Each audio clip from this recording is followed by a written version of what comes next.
நம்மள நிறைய பேர் வந்துட்டு காலையில ஏஞ்ச உடனே பல்லு விளக்க போறோமோ இல்ல குளிக்க போறோமோ இல்லையோ இன்ஸ்டாகிராமோ வாட்ஸ்அப் பக்கம் போவோம். நம்ம மட்டும் தான் போறோமா அப்படின்னு கேட்டீங்கன்னா நம்ம போன்ல இருந்தோ இல்ல லேப்டாப்ல இருந்தோ வந்துட்டு ஒரு சில விஷயங்கள் போகும் வரும். நம்மள நிறைய பேர் வந்துட்டு டே டு டே யூஸ் பண்ற வெப்சைட்ஸே வந்துட்டு எப்படி ஒர்க் ஆகும் அப்படின்ட்டு ஒரு சில நாள் யோசிச்சிருப்போம். ஈவன் நானும் யோசிச்சேன். ஸோ அதனால தான் வந்துட்டு இந்த வீடியோவில் நம்ம எப்படி வெப்சைட்ஸ் ஒர்க் ஆகுது அப்படின்றத பார்க்க போகிறோம். சரி, எப்படி வெப்சைட்ஸ் ஒர்க் ஆகுது அப்படின்றத பார்க்கறதுக்கு முன்னாடி ஒரு சின்ன அனாலஜி பார்ப்போம். ஃபார் எக்ஸாம்பிள், நான் வந்துட்டு ஒரு ஹோட்டலுக்கு போகிறேன். ஹோட்டலுக்கு போயிட்டு அந்த சர்வர் அண்ணா கிட்ட போயிட்டு தண்ணி எடுத்துக்கங்க,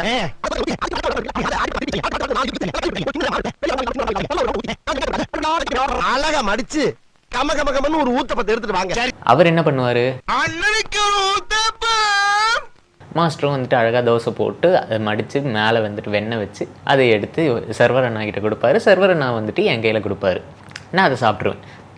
ஸோ இது புரிஞ்சதுனாலே உங்களுக்கு வெப்சைட் எப்படி ஒர்க் ஆகுது அப்படின்றது புரிஞ்சிடும். என்ன ப்ரோ சொல்கிறீங்க அப்படின்னா, லெட் மீ எக்ஸ்பிளைன். இப்போ நம்ம அனாலஜியில் பார்த்த மாதிரி பேசிக்காக ஒரு நம்மளோட வெப்சைட்டில் வந்துட்டு நான் தான் கிளையண்ட். எனக்கு வந்துட்டு google.com ஆக்சஸ் பண்ணணும் அப்படின்னா நான் google.com அப்படின்ட்டு என்னோட அட்ரஸ் பாரில் டைப் பண்ணுவேன். அது வந்துட்டு ஒரு ப்ரோட்டோகால் மூலியமா அந்த சர்வருக்கு போகும். சர்வர் போயிட்டு வந்துட்டு டேட்டாவை எடுத்துகிட்டு வரும். லிட்டரலி நம்மளோட தோசை அனாலஜி மாதிரி தான்.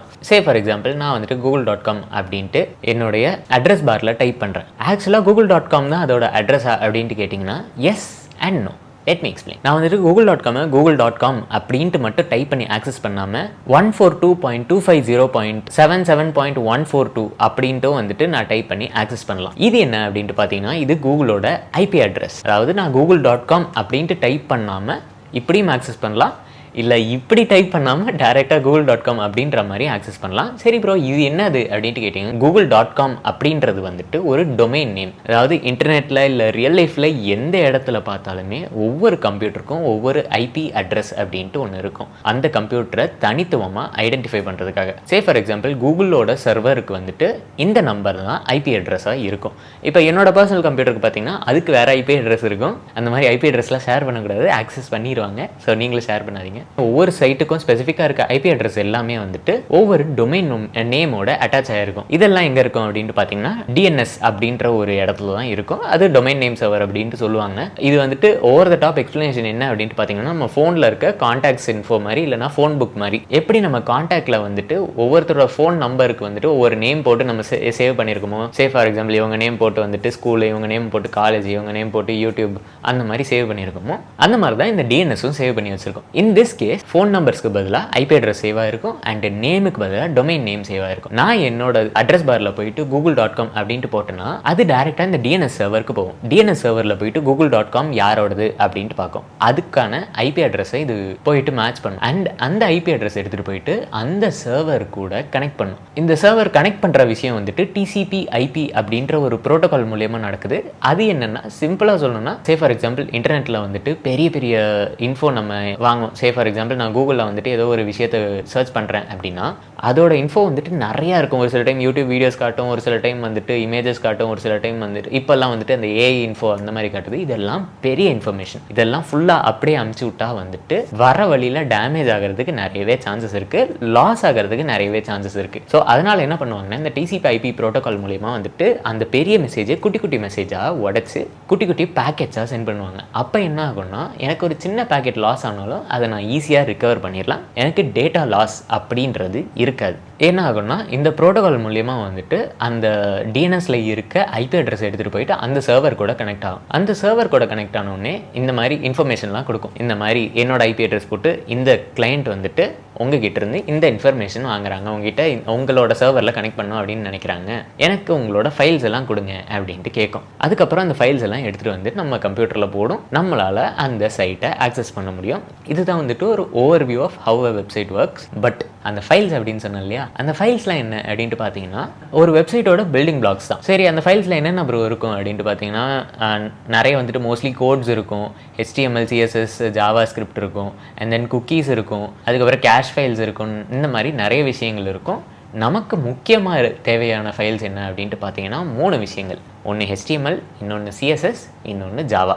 இது மூணுமே வந்துட்டு ப்ரோக்ராமிங் லாங்குவேஜஸ் தான். மோஸ்ட்லி ஒரு வெப்சைட் டெவலப் பண்ணுறாங்க இல்லை ஒரு வெப் டெவலப்மெண்ட் பண்ணுறாங்கன்னா இந்த 3 விஷயங்கள் தான் இருக்கும் ஃப்ரண்ட் எண்டுக்கு. சரி ப்ரோ, இதுக்கு ஒரு அனாலஜி சொல்லுங்கள் அப்படின்ட்டு பார்த்தீங்கன்னா, இதுக்கு நம்ம ஒரு கார் எடுத்துக்கலாம். சே ஃபார் எக்ஸாம்பிள் HTML அப்படின்றது ஒரு கார் மாதிரி, ஒரு பேசிக்கான பக்கி மாதிரி. பக்கியில் என்ன இருக்கும், நம்ம பப்ஜிலெலாம் பார்த்த பக்கியில் என்ன இருக்கும், ஒரு ஃப்ரேம் இருக்கும், ஒரு என்ஜின் இருக்கும், அது கூட கனெக்டாக இருக்க ஸ்டீரிங் வேர் இருக்கும். வெறும் பேசிக் பேர் போன் ஸ்டஃப் மட்டும்தான் இருக்கும். அது வந்துட்டு பேசிக்காக ஒரு காரோட ஃபங்க்ஷனாலிட்டி மட்டும் பண்ணும். ஒரு இடத்துல இன்னொரு இடத்துக்கு நம்மளை கூட்டு போகும். மோஸ்ட்லி வந்துட்டு இந்த பக்கி மாதிரி இருக்க ஃப்ரேம் இருக்க டிசைன் மட்டும் வந்துட்டு நிறைய பேருக்கு பிடிக்காது. அந்த இடத்துல தான் ஒரு சிலர் டாசியா போவாங்க. டாசியா என்ன இருக்கும், ஒரு ப்ராப்பரான கார், அழகாக வந்துட்டு பெயிண்ட் அடிச்சு அழகாக அந்த இது ஃபேரிங்லாம் போட்டு பார்க்குறதுக்கு அழகாக இருக்கும். ஸோ அதுதான் வந்துட்டு சிஎஸ்எஸ் என்ன பண்ணுன்னா, பேசிக்காக ஸ்டைலிங் பண்ணுறதுக்கு தான். உங்களுக்கு ஒரு கார் இருக்குன்னா அந்த காரோட பேர்போன் ஸ்ட்ரக்சர் மட்டும் இல்லாமல் அதை அழகாக வந்துட்டு டிசைன் பண்ணி அதில் கலர்லாம் போட்டு டிசைன்லாம் போட்டு அந்த மாதிரி கொடுக்கறது தான் சிஎஸ்எஸ். சரி, ஜாவா ஸ்கிரிப்ட் எங்கே வருது அப்படின்ட்டு பார்த்தீங்கன்னா, இப்போ நம்ம காரில் வந்துட்டு அடாஸு,